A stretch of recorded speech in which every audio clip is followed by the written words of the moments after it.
अब बस रो मत। चल चल चल आजा। अभी औषधि लगाऊंगी ना, तेरी सारी पीड़ा लुप्त हो जाएगी। आजा आजा, बैठ जा लल्ला। अभी आई मैं। हाँ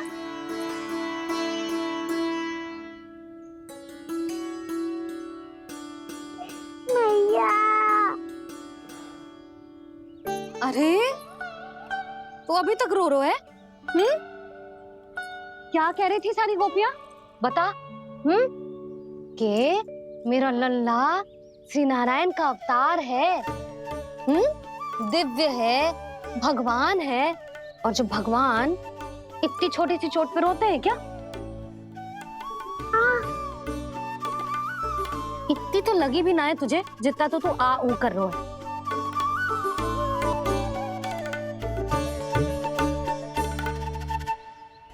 आओ ना करूंगो। आप ऐसे दुलार थोड़ी करोगी।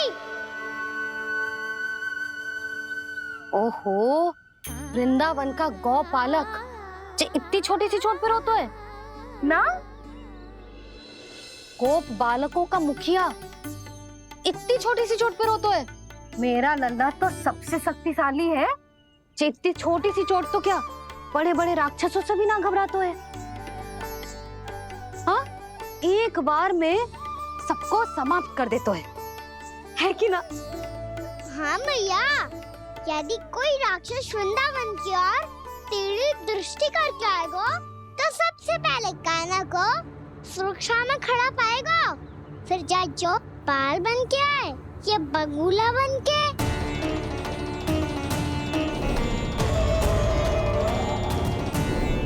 ना लल्ला, सोचो भी मती। वृंदावन की सुरक्षा करना तेरा दायित्व ना है। तुझे और कोई संकट का सामना करने की आवश्यकता ना है। अभी तो मेरी पीड़िता का हरण कर रही थी, अचानक से क्या हो गया मैया को? कोई आवश्यकता ना है तुझे ऐसे संकटों का सामना करने की। आने दे आज तेरे बाबा को, सीधा सीधा बोल दूंगी। बहुत हो गए उनके तर्क वितर्क। मेरा फूल सा लल्ला वन में अकेले गौचारण के लिए ना जाएगो। आज बगुले ने निकल लियो, कल का छोर हो जाए तो? नारायण ना करे, कहीं कछु ऊंच नीच तुझे कछु हो जाए तो? मैं तो जीते जी मर जाऊंगी।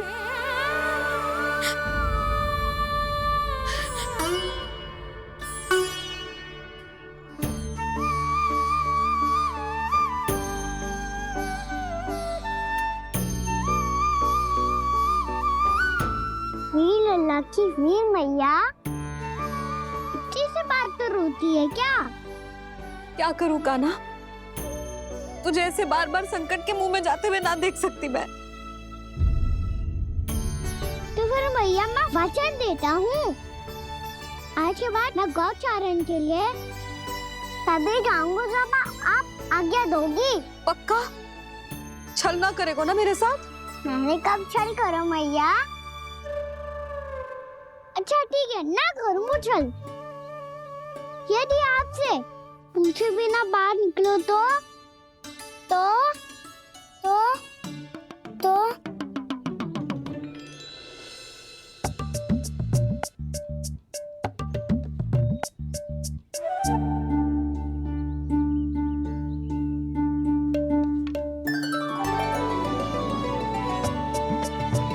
ये रही आपकी छड़ी और ये रही मेरी पीठ। सेक देना तापर तोड़। ठीक है, जब तूने अपना दंड निर्धारित कर ही लियो है तो सोच ले, अब अगर तूने मेरी बात ना मानी तो तोड़ तोड़ छड़ी पड़ेगी। समझ आई?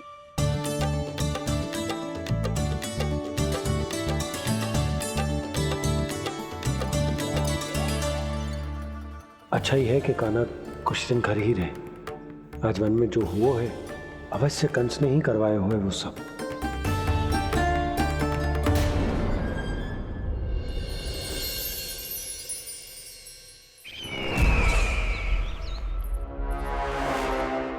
आपका ये धनुष तो सबसे अधिक शक्तिशाली था महाराज, ये कैसे टूट गया? कहीं ये बकासुर की पराजय का संकेत तो?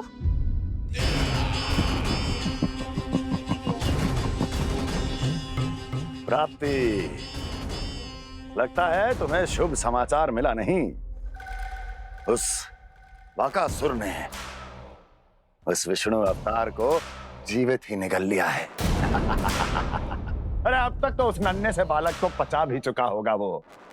उसके तन में रक्त बनकर वो विष्णु अवतार और उसकी शक्तियां और रही होंगी। क्षमा कीजिए महाराज। क्षमा कीजिए, इस अशुभ से मुख से शुभ समाचार आने दो। माथे के बल को ढीला करो, चेहरे पर मुस्कान लाओ और कहो, महाराज, वृंदावन में मातम फैल चुका है। मैं ऐसा ही करता महाराज, यदि सूचना सत्य होती तो।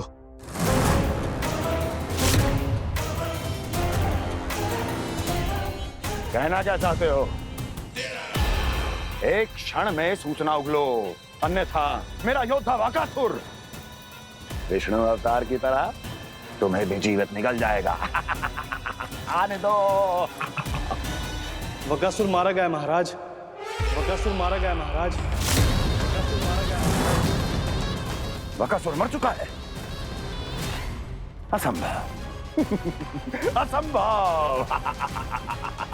बकासुर ने उस बालक को निगल तो लिया था, पर उसकी सुरक्षा करने के लिए सभी देवता वहां प्रकट हो गए, पर फिर भी कोई बकासुर का सामना नहीं कर पाया। और फिर क्या हुआ? वो बालक स्वयं ही बकासुर के उदर से बाहर आ गया और उसकी चोंच तोड़कर उसकी हत्या कर दी।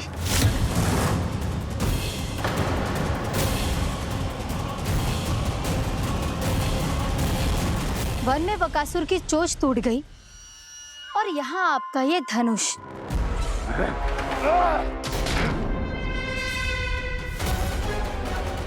केवल नहीं टूटा तो आपका ये भ्रम महाराज।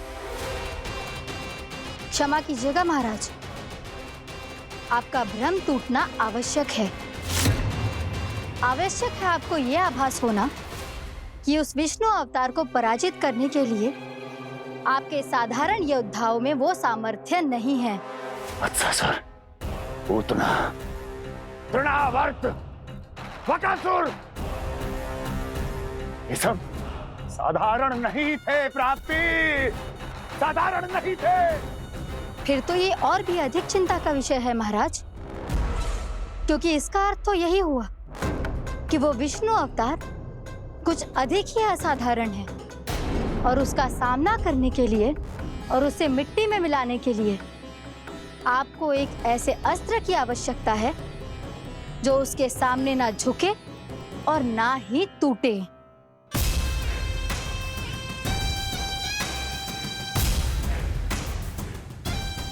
तो फिर मैं ऐसा ही अस्त्र ढूंढूंगा, चाहे आकाश पाताल एक क्यों ना करना पड़े मुझे, 10 दिशाएं 14 भुवन क्यों ना नापने पड़े मुझे। मैं उस अस्त्र को अवश्य ढूंढ निकालूंगा जो उस विष्णु अवतार के प्राणों की डोरी इस धनुष की तरह तोड़ सके।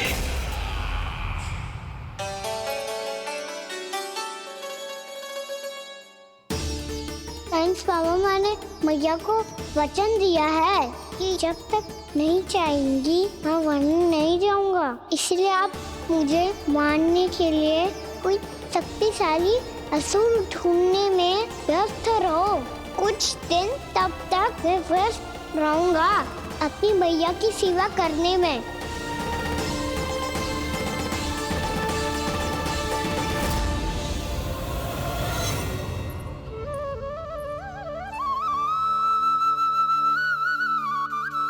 लो मैया, तुलसी जी को चढ़ाने के लिए जल।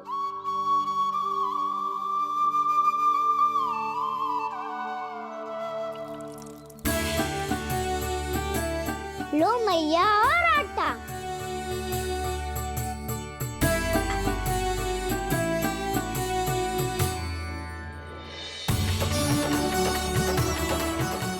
मैया, बेलन।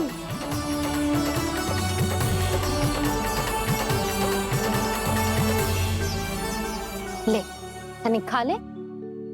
ओ मैया, भूख ना लगी है। बिना भूख के खाने से क्या लाभ? और तेरा जब पेट तो कह रहा है कि उसे भोजन चाहिए। और लाभ कैसे ना है लल्ला? भोजन का लाभ है ना, तन को पोषण मिलेगो, स्वास्थ्य बनेगो, जे तेरी भुजाओं में शक्ति आ जाएगी ताऊ के जैसी, ताऊ से भी अधिक। तेरे जे केस भी लंबे हो जाएंगे। सच्ची मैया? सच्ची। माप के देख लियो नित्य दिन। तनिक खा।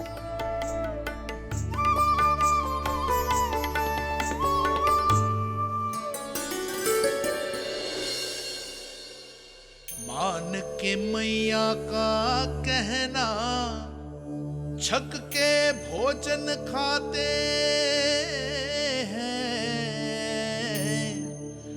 नित्य मापते भुजा केश, पर ज्यों का त्यों ही पाते हैं।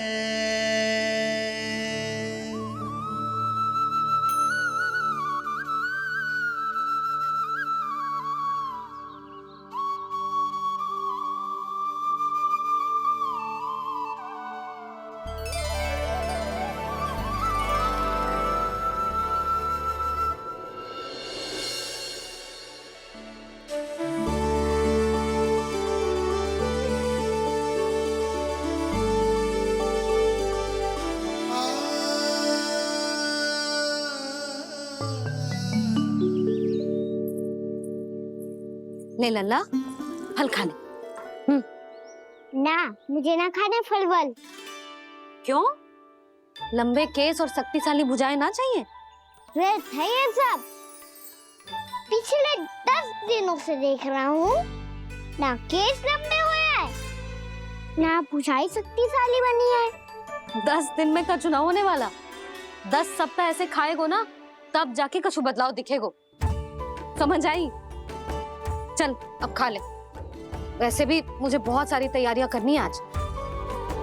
इसीलिए मैया, एकादशी के व्रत के लिए लल्ला। सुनो जी, सारी सामग्री आ गई? हाँ, तुमने जो कही थी सब ले आए हूँ।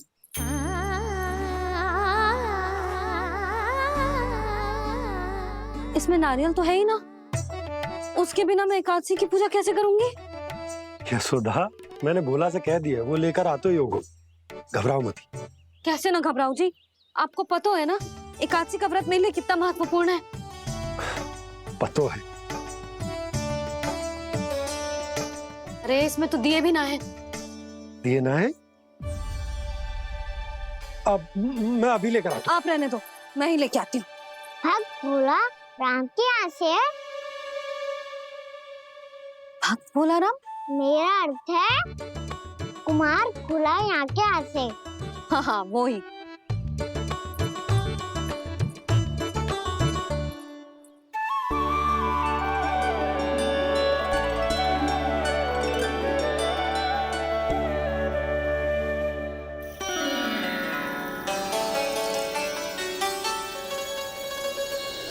श्री हरि, श्री हरि, मेरे श्री हरि।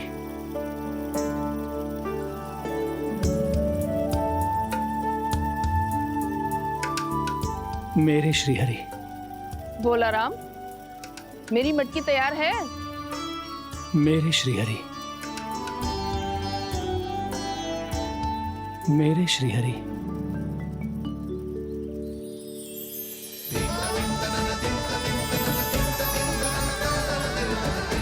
भोला राम,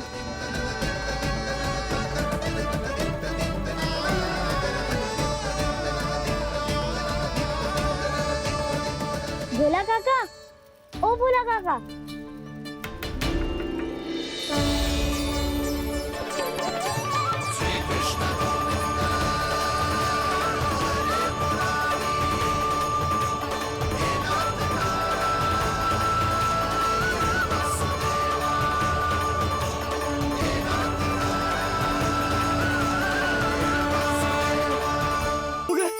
मेरे श्री हरि आ गए, मेरे भगवान आ गए, मेरे श्री हरि आ गए, मेरे भगवान आ गए, मेरे श्री हरि आ गए, मेरे भगवान आ गए, मेरे श्री हरि आ गए, मेरे भगवान आ गए, मेरे भगवान आ गए, मेरे घर मेरे भगवान आ गए।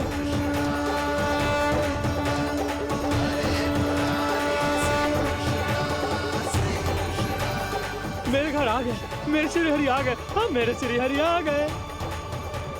ये तो बावले थे ही, अब बालकन को भी साथ में मिला लिए। उज्जवल क्या कर रहा है? अरे ठहर जा बोला।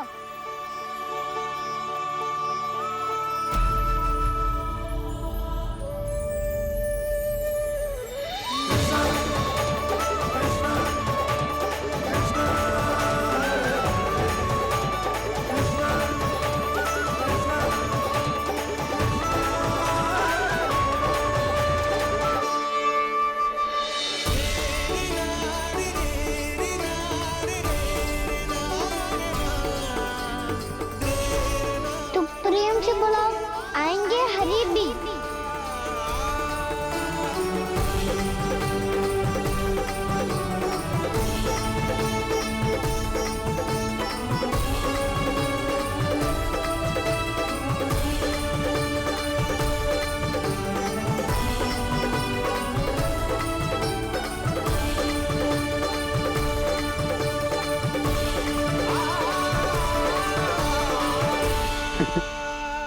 क्या वो गाना?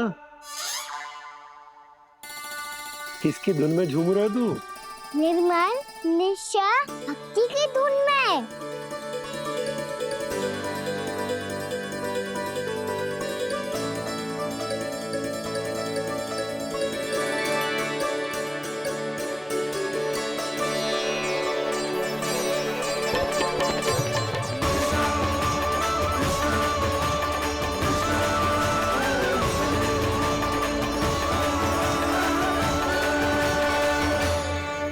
अरे क्या हो गया इन्हें? बावले हो गए हैं क्या? ठहरो, कोई आवश्यकता ना है ऐसे बावलों की तरह नाचने की।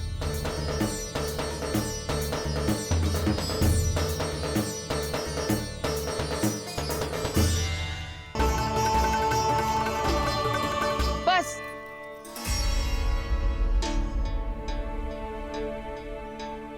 हम सब कब से खड़े हैं यहाँ, पर तुम्हें कुछ ध्यान ही ना है।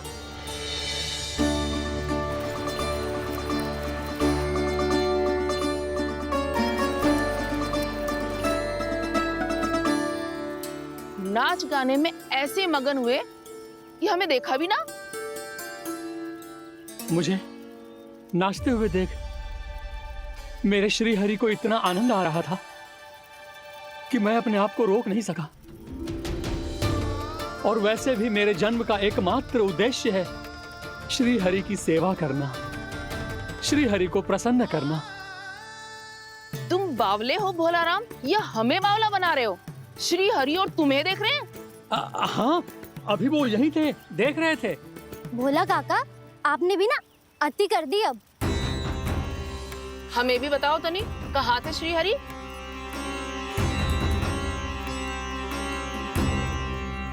ना जाने अपना उपहास करवाने में क्या आनंद आता है इन्हें। देखो, अब तुम सच मानो या झूठ, लेकिन हमरे श्री हरि यहीं थे, इसी चाक पर अभी। हाँ, लो सुन लो इस मूर्ख की बात। श्री हरि को और कोई स्थान ना मिलो जो इसके मिट्टी के चाक पे आकर बैठेंगे। श्री हरि को और कोई स्थान ना मिलो जो इसके मिट्टी के चाक पे आकर बैठेंगे। श्री हरि को और कोई स्थान ना मिलो जो इसके मिट्टी के चाक पे आकर बैठेंगे। जैसी मैया भैंसो ही लल्ला, दोनों का कुछ पता ही ना चलतो, कब किस बात पर प्रसन्न हो जाए और किस बात पर रुष्ट। अरे मैं भला असत्य क्यों बोलूंगा? अभी अभी यही थे श्री हरि। हाँ,